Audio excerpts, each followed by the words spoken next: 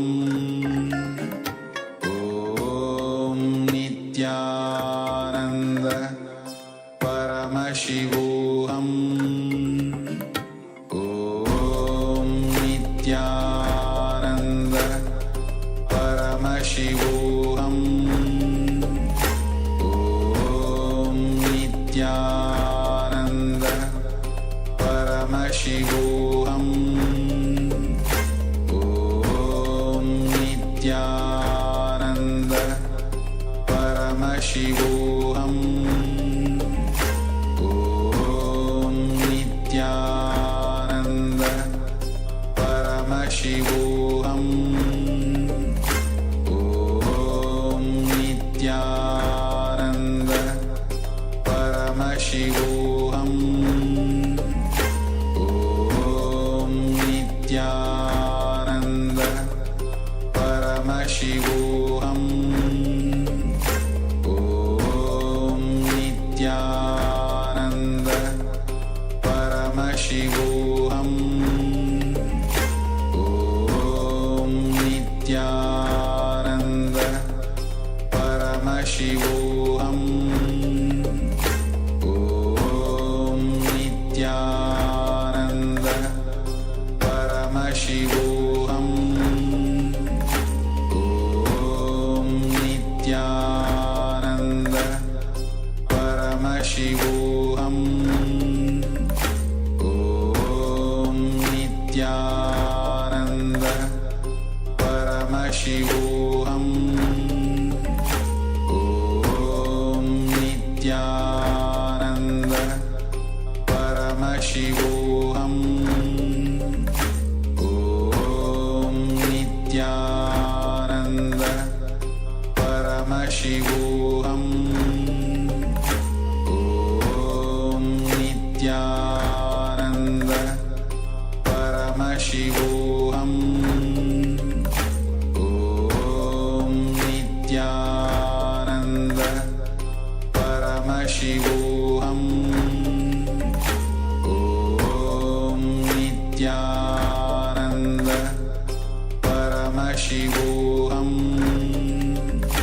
Om Nithyananda Paramashivoham Om Nithyananda Paramashivoham. Now, slowly return to your physical body. Start to wiggle your fingers and toes, your wrists and your ankles, your elbows and your knees. Pull your knees up towards your chest and rock your body from side to side as you slowly return to a comfortable seated position. Congratulations! You completed the Dvitiya Vinyasa Krama 308 asana sequence. Give yourself a round of applause. We want to thank all the participants who sincerely participated in today's Nithyananda Yoga session, like Wei Wen Mei, Ma Shukla Indrananda, and many more. Thank you all for participating in today's Nithyananda Yoga session. Let us now get ready for the next session today, which is going to be the power manifestation. We're going to have blindfold reading. So let us conclude this yoga session as we all sit straight with our head, neck and spine in a straight line, the hands in Namaskara Mudra. Close your eyes, visualize Swamiji in your inner space and chant along. Om Purnamadah Purnamidam Purnat Purnamudachyate Purnasya Purnamadaya Purnamevavashishyate Om Shanti Shanti Shanti Hari Om Tatsat Sarvam Bhagavat Shri Nithyananda Paramashiva Padukarpanamastu Om Nithyanandam. Thank you all, Nithyanandam.